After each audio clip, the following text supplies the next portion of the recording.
Hello there, tudo bem com vocês? Meu nome é Ludinei, vocês estão em mais um Agentes Nerds e hoje nós vamos falar sobre... Antes de falarmos sobre, peço para vocês encarecidamente que confiram o trabalho dos nossos parceiros e se inscrevam no canal de cada um deles para mais conteúdo de qualidade. Caso você é o cara que curte ali background de outros personagens, mano, histórias de herói. Caso você seja aquela pessoa que gosta de Pokémon Unite, Coliseu Pokémon e Diário de Trevor, Pokémon GO, canal do Mestre Yodo, melhor canal de Pokémon GO do YouTube. E para videogames e gameplays, não deixem de dar uma conferida no Jakes Play, ok? E, cara, hoje nós vamos falar sobre... Pois é. Não é Star Wars Rogue One. Nós vamos falar sobre um personagem de Star Wars Rogue One, ok? Mas antes disso, caso você seja novo aqui e goste do trabalho, não deixe de se inscrever, ative o sino de notificações e deixe o seu like, é bastante importante. E deixa uns comentários aí também, vamos trocar uma ideia sobre essa série que falaremos hoje. Em algum lugar aqui em cima deixaremos cards para você conferir outros conteúdos aqui da nossa casa nerd. E, mano, assim, quando foi anunciado, Andor foi uma série que ela gerou um certo medo, um certo receio em muitas pessoas, quase todo mundo, para falar a verdade. Primeiro por causa da insatisfação com o trabalho da Disney em relação a Star Wars, principalmente pelo que foi Obi-Wan Kenobi. Eu amei Obi-Wan Kenobi, mas infelizmente muitas pessoas não gostaram. E isso é um problema porque essas pessoas que não gostam acabam não criando hype para o que vem logo em seguida. E Andor era o que viria logo em seguida. Então já tínhamos ali um certo receio por causa de Obi-Wan. Andor é um personagem que ninguém conhece, ele aparece pela primeira vez em Rogue One. Então, tipo, muita gente ainda ficou com mais receio ainda, mesmo tendo assistido Mandaloriano. Tem a galera que gosta ali e tal. E, assim, medo total. Só que o primeiro trailer de Andor... Nossa, o primeiro trailer de Andor foi magnífico. Aí veio o segundo trailer de Andor que convenceu muita gente que estava com medo a assistir. E a galera já estava apostando na série. E, pelo amor de Deus, que 3 episódios incríveis. Sério, galera. Os episódios são muito bons. Eu tava conversando com um amigo meu, o Daniel, de um dos grupos de nerd que a gente faz parte, e ele tava até me falando que o diretor de Endor é o mesmo cara que fez a fase Born, né? Aquele negócio... Ai, droga, eu adoro quando os nomes me fogem da cabeça, principalmente na hora de gravar. Mas enfim, Supremacia Born e tudo mais. Então o cara já tem experiência em fazer coisas de espionagem, coisas de ação que vão deixar a gente preso com aquele ar de tensão. E, mano, ele transporta toda a experiência dele pra dentro de Endor. Por quê? Porque desde o primeiro episódio a gente tem ali uma sensação de angústia, uma coisa de que qualquer momento algo ruim vai acontecer e tudo vai ser jogado pros ares, vai dar tudo errado. A série, ela fica... Esses 3 episódios, na verdade, eles se baseiam em 2 tempos, que é o presente e o passado. A gente vê o Cassian Andor criança dentro do seu planeta natal e ao mesmo tempo que a gente acompanha como ele era lá naquele planeta até a sua saída de lá e como ele saiu daquele lugar, e a gente muda para o presente. É muito aquela coisa de a gente ter uma explicação do passado para justificar algo do presente, como que ele chegou ali. Então, assim, o primeiro episódio, ele já deixa esse clima de tensão e já vem nos mostrar para que ele veio. A gente tem ali as coisas que de fato começam a dar errado ali no primeiro episódio, e esse dar errado faz com que o Cassian seja procurado. O problema é que aí a gente tem não é contraponto, a gente tem uma comparação entre o Endor e entre um outro personagem da polícia do local. Sim, polícia. Por que polícia? Porque não tem Stormtrooper nesses episódios. É um dos pontos que, para quem for assistir, preste atenção, não tem Stormtrooper. Por que isso? Porque o lugar onde eles estão é um lugar que o Império não tem tanto interesse e também não tem tanto poder sobre o lugar. Então, o Império já pensa logo assim, pra que eu vou mandar meus personagens, pra que eu vou mandar meus soldados, na verdade, né? Pra que eu vou mandar soldados pra lá? Não precisa, então deixa o soldadinho de chumbo de qualquer forma cuidando do lugar, e o que der, deu. O dinheiro que eles conseguirem lá, eles vão mandar pra mim, eu vou lucrar do mesmo jeito, sem mandar meus batalhões de Stormtroopers pra lá.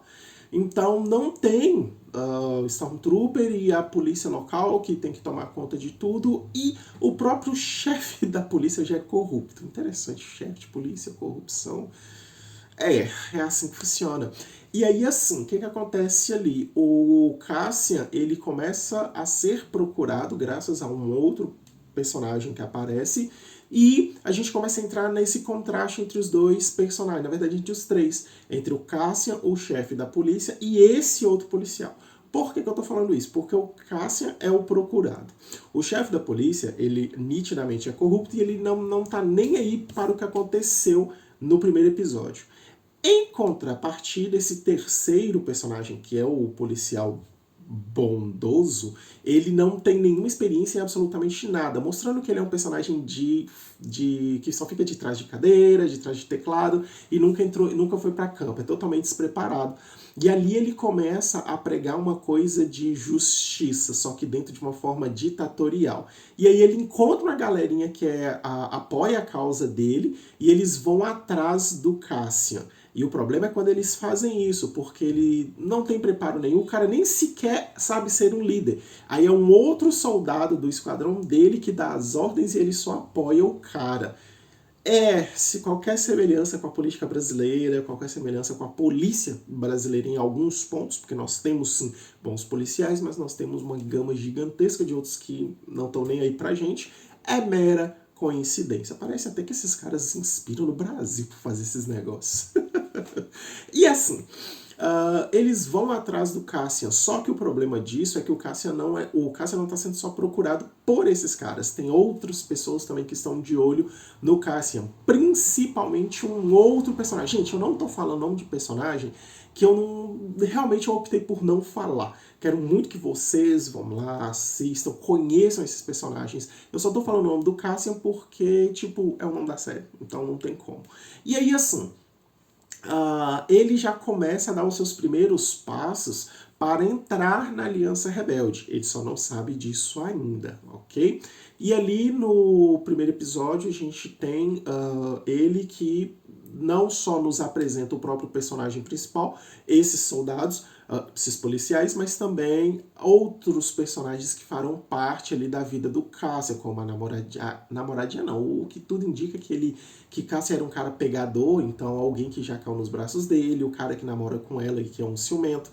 E aí esses 3 episódios, eles são muito bons porque eles fazem referências a Star Wars, como por exemplo, é falado sobre um determinado planeta em que a protagonista do Rogue One estava preso e que o Cassian vai nesse planeta para libertá-la. Então temos referências desse tipo, nós temos também algumas lições, porque se não tiver nenhuma lição não é Star Wars, ok? Onde o fator cuidado não significa ciúmes. E o fato de você ter ciúmes de alguém, você precisa ter um cuidado muito grande, porque você pode não só perder aquela pessoa, como também a sua própria vida. E esses 3 episódios vêm para nos mostrar a importância de cuidarmos uns dos outros, de cuidarmos daquelas pessoas que a gente gosta. E que às vezes a gente nem gosta da pessoa, mas só o fato de ela fazer parte do mesmo grupo, do mesmo círculo que você, significa que ela precisa ser cuidada igual da mesma forma que ela precisa cuidar de você. Afinal de contas, você pode pegar a sua própria família. Tem pessoas na sua família que você não curte, mesmo assim você cuida dessas pessoas de alguma forma ou de outra. E Endor, ele vem para nos mostrar isso. Quem assistiu Rogue One, principalmente ali o terceiro ato, de Rogue One é aquele tom que a série tem. Esse tom de que tudo pode dar errado, inclusive existem determinados momentos em que a câmera faz um jogo onde a gente sabe, a gente tem certeza que alguma coisa vai aparecer. Tipo cenas de terror, sabe? Que do nada vê uma mão e pega, agarra e puxa. Tem cenas que a câmera faz um determinado jogo para nos mostrar isso. Só que aí, se acontece ou não, é só você para saber quando você assistir. Inclusive, quando você assistir Endor, deixa comigo aqui nos comentários o que você está curtindo, o que não está curtindo, o que você está achando disso. E assim, existem pessoas, inclusive, esse mesmo amigo meu estava até falando que ele achava que Mandaloriano foi o ápice das séries de Star Wars e tal, e veio Endor com 3 episódios e já fez ele se apaixonar. Porque é isso. O tom que a série vai abordar, que é o sistema de espionagem, ação, em alguns momentos esse clima de tensão beirando ao terror, só que dentro da ação, a série vai abordar tudo isso e vai ser assim. Por quê? Porque nós vamos ver a construção do Cassian até ele chegar onde ele chegou em Rogue One. A série se passa 5 anos antes da Batalha de Yavin, valendo lembrar que Yavin é como se fosse o ponto zero, né? Nós temos tudo o que acontece antes de Yavin e tudo o que acontece pós-Yavin. Por que isso? É simples, porque a Batalha de Yavin é no episódio 4, que é no primeiro filme, em 1977, então, para facilitar a nossa vida, nós temos tudo o que acontece antes da Batalha de Yavin e tudo o que acontece depois da Batalha de Yavin. Sim, é uma referência de Jesus Cristo, né? O calendário antes de Jesus e pós a vinda de Jesus, sim, é uma referência a isso aí, e a gente sabe muito bem que esses caras, eles sempre buscam se inspirar alguma coisa na Bíblia, principalmente George Lucas, que se inspira em muita coisa em Tolkien, que era um católico, e assim por diante. Eu estou divagando aqui, vamos voltar. E assim, no primeiro episódio de Endor, apresentando esses personagens, ali no segundo episódio de Endor, a gente já vê como que as coisas começam a se complicar, o que é bastante interessante, porque o segundo episódio começa a nos dar aquela referência de ação e reação, mostrando que é uma outra mensagem de Endor, que todas as nossas ações, elas têm uma reação, seja essas reações boas ou ruins, e que não importa o que a gente faça, sempre seremos cobrados por isso. E não há como esconder. Lembra quando eu falei logo no início do vídeo sobre o fato de você ser ciumento? Não significa que você tem que fazer coisas erradas, e se você não tomar cuidado você pode perder a pessoa que você gosta de ter a sua vida? Pois é um dos grandes exemplos de ação e reação. Uma determinada ação feita no episódio 2 faz com que tudo degringole, e inclusive pessoas morrem por causa disso. Então a gente tem essa coisa de nossas ações, elas têm que ser muito bem pensadas, porque existem pessoas que estão nos observando e tem pessoas que dependem de nós. E aí a gente faz coisa errada e essas pessoas acabam pagando o pato por nossa causa. E um outro ponto bastante forte em Endor é aquela questão do observar. Por que eu estou falando isso? O Endor, ele já deixa claro que o Império, ele se acha tanto, mas tanto que ele não se importa. E o fato de ele não se importar, eles conseguem fazer as coisas debaixo do nariz do Império sem que o Império perceba. Isso tudo é para justificar um determinado item que aparece ali e que é questionado. Como que aquele item foi aparecer ali? E aí a explicação que o Endor dá é fantástica. Inclusive é isso que faz com que ele seja visto para um possível membro da Aliança Rebelde, mesmo que ele ainda não saiba. E ainda por cima a gente já vê logo desde o primeiro episódio que o Endor, ele não é experiente e que ele já lutou bastante, que ele está bastante calejado e que ele está disposto a fazer qualquer coisa para conseguir aquilo que ele busca, mesmo que isso signifique matar ou morrer. E aí a gente já sabe como que é o final do personagem lá em Rogue One. Então agora a gente vai ver como que é o desenvolvimento dele até a mudança que ele vai sofrer lá em Rogue One. Ok? E assim, até então, esses 3 episódios eu dou pra eles aí 9 em 10. Sim, eu estou bastante empolgado. Eu estou bastante hypado. Se teve erro de roteiro ou qualquer coisa no episódio, eu sinceramente não peguei ainda. E eu espero que vocês que estejam assistindo também gostem do episódio, deixe aqui comigo nos comentários o que vocês estão achando.